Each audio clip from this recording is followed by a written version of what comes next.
Hi everyone, I'm Pat and I'm married to Belinda. We've been going to St Mary's for 10 years or so now.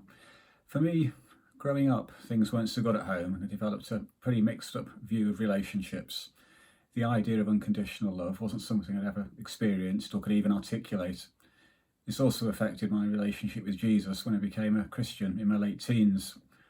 I remember having cried in private many times over the years, wanting God's love, but overlaying my own experiences on top of that.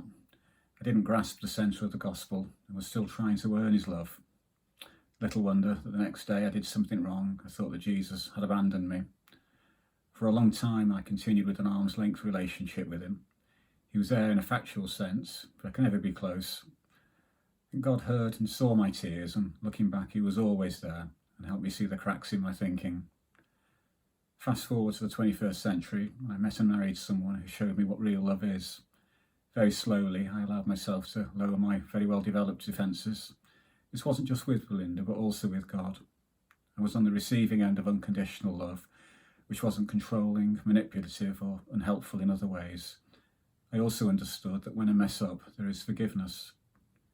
A friend of mine who isn't a Christian once unknowingly summed it up when she said to me that when she had her baby, she fell in love with her daughter instantly. There was no earning the love. It was just the most natural thing to happen.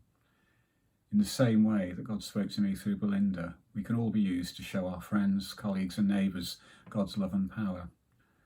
A wise member of our congregation said the other day that we're not to worry about what to say. Just say something and then trust that God will give us the right words, and don't underestimate how much he can use us. I'd also say, don't give up.